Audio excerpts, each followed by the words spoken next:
हाथरस में हिंसा के साजिश को लेकर एक ब्रेकिंग न्यूज सामने आ रही है। सूत्रों का दावा है कि भीम आर्मी के बैंक खातों की जांच की जा सकती है। बताया जा रहा है कि जांच का एंगल भीम आर्मी की फंडिंग से जुड़ा हुआ होगा। सूत्रों का कहना है कि जांच एजेंसियां इस बात का पता लगाएंगी कि क्या भीम आर्मी को किसी दूसरे संगठन से फंडिंग की गई है और अगर पैसे मिले तो इसका मकसद क्या था। शक है कि जातीय दंगे की साजिश में शामिल रही पीएफआई की ओर से भीम आर्मी को फंड किया गया है। आपको बता दें कि यूपी सरकार ने दावा किया था कि हाथरस में जातीय हिंसा फैलाने की साजिश रची गई थी, जिसके लिए विदेशों से भी 100 करोड़ रुपए तक की फंडिंग के आरोप सामने आए हैं। यह बड़ा खुलासा अपने आप में हुआ है। जिस तरह से यूपी सरकार ने आशंका भी जताई थी कि जातीय हिंसा भड़काने की कोशिश की जा रही है, उसके बाद जांच के बाद जो सामने आए हैं खुलासे, उसने सबको चौंका दिया। और बड़ा खुलासा अब सामने यह आ रहा है कि पीएफआई और भीम आर्मी में फंडिंग को लेकर कनेक्शन सामने आ रहा है। भीम आर्मी को हो सकता है कि पीएफआई ने फंडिंग की गई है। इस तरह के सूत्रों के हवाले से यह बड़ा खुलासा सामने आया है। अब देखना यह है कि इसके बाद आगे क्या खबर सामने आती है। और सीधा रुक करता हूं अपडेट के लिए हमारे संवाददाता प्रशांत देव का। प्रशांत, क्या कुछ जानकारी मिल पा रही है, क्योंकि एक के बाद एक हाथरस को लेकर नए खुलासे सामने आ रहे हैं।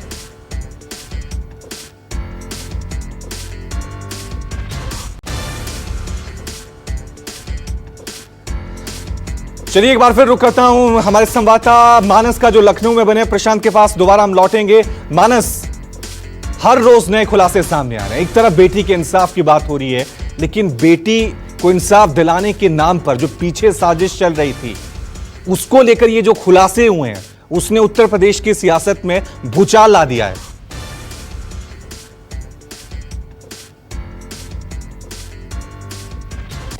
देखिए, निश्चित तौर पर उत्तर प्रदेश में इस वक्त आप कह सकते हैं कि लगातार सियासी तीर छोड़े जा रहे हैं और बार बार इस तरीके के आरोप लगाए जा रहे हैं विपक्ष की तरफ से कि योगी सरकार इस मुद्दे को भटकाने की कोशिश कर रही है। लेकिन सरकार की तरफ से जो दावा किया गया है वो ये किया गया है कि उनके पास पुख्ता सबूत है इस बात के कि उत्तर प्रदेश में जाति हिंसा को भड़काने के लिए बाकायदा एक साजिश रची गई, एक पटकथा लिखी गई, जिसमें पीएफआई और उससे जुड़े हुए संगठन सीएफआई का नाम सामने आया है। और उसको लेकर के ये भी पता चला है कि करीब 100 करोड़ रुपए की फंडिंग की गई। ठीक है मानस, मैं आपको रोक रहा हूं इस वक्त, क्योंकि हमारे साथ इस वक्त भीम आर्मी से डॉक्टर कुश जुड़ गए हैं और सीधा मैं रुक करता हूं उनका। डॉक्टर कुश, काफी गंभीर आरोप भीम आर्मी पर लगे हैं, पीएफआई से फंडिंग के आरोप लगे हैं, आपका रिएक्शन?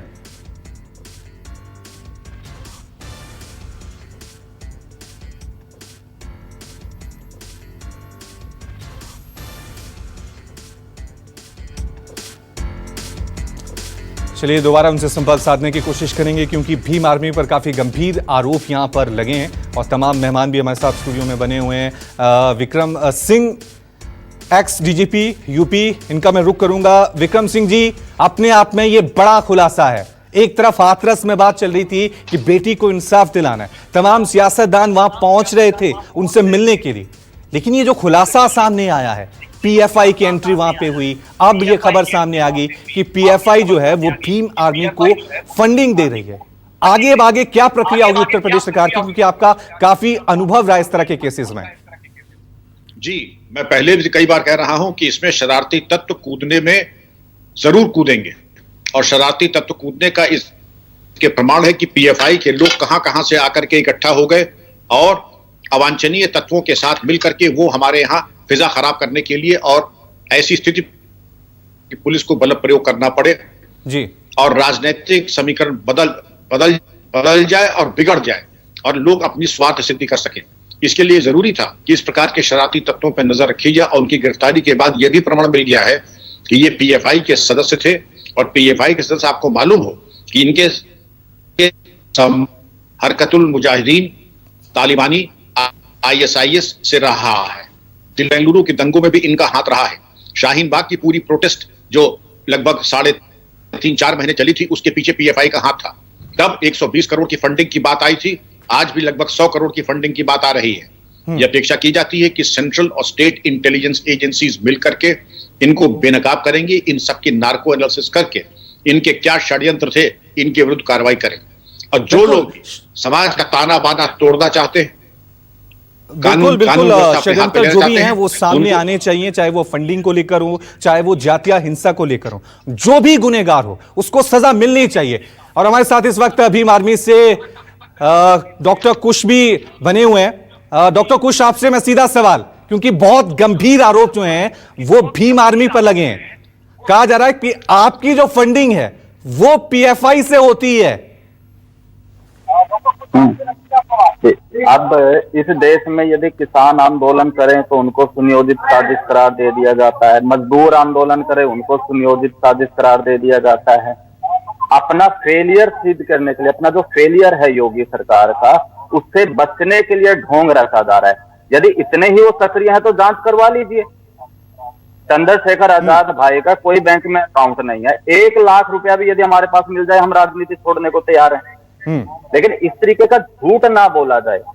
ये सिर्फ और सिर्फ, और ये कह रहे हैं, अभी कोई साथी बोल रहे थे कि जातीय रंग देने के लिए। अरे एक लड़की का इतना घिनौनी, मानवता को शर्मसार करने वाली उसके साथ घटना घटित हुई है और उसके पास में पंचायतें हो रही है और जातीय रंग हम दे रहे हैं। कुछ तो शर्म आनी चाहिए इन लोगों को। अपना फेलियर, जो योगी सरकार का फेलियर है, एक जाति के लोगों को बचाने के लिए और लोगों का ध्यान डाइवर्ट करने के लिए ये सारा का सारा षड्यंत्र रचा जा रहा है। और हम किसी जांच से डरने वाले लोग नहीं। आप पर जो आरोप लगे हैं, मैं आपको आप पर जो आरोप लगे हैं वो मैं बता दूं, और आपकी सफाई बहुत जरूरी है इस पूरे मामले में, खासकर भीम आर्मी की, कि आपको पीएफआई की तरफ से फंड दिया जाता था ताकि आप हाथरस में जातीय हिंसा फैला सकें। क्या आपने पीएफआई से कभी भी, आज या इससे पहले, फंड लिया है भीम आर्मी ने? कभी नहीं लिया भाई, हमें जरूरत ही नहीं। हम समाज के पैसे से चलने वाले लोग, हमें पैसों की क्या जरूरत है?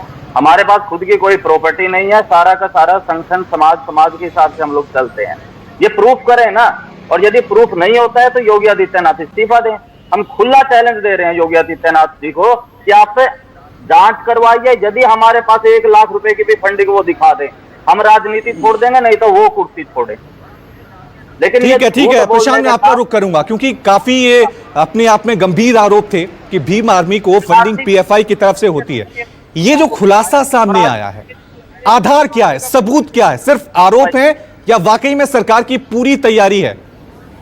कहाँ है सबूत? एनआरसी सीए के टाइम पे भी इन्होंने यही आरोप लगाए थे। अभी देखिए, जो भी मैं बताऊं आपको कि भीम, जी प्रशांत बोलिए। देखिए, जो भी ये सज्जन भीम आर्मी के प्रवक्ता के तौर पर ये बात कह रहे हैं, इनकी बात को जो है इसीलिए कोई चुनौती नहीं दे पाता है क्योंकि पूरी मोडस ऑपरेंडी जो है, यानी कि जो काम करने का पूरा तरीका है वो इस तरीके का है कि सबूत सामने ना आ पाए। ये बात सच है कि सबूत के अभाव में ये बात जो है अभी तक साबित नहीं हुई है।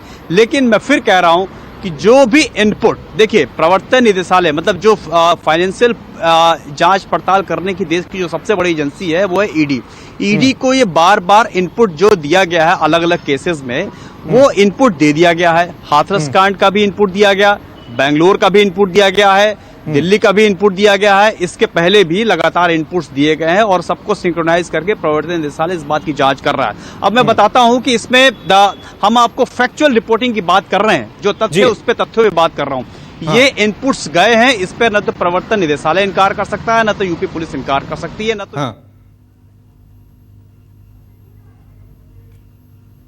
बहुत चुनौतीपूर्ण काम है। नमस्कार, मैं हूं मानक गुप्ता।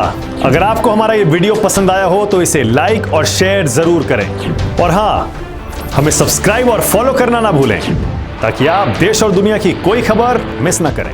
तो जुड़े रहिए हमारे साथ और देखते रहिए न्यूज़ 24।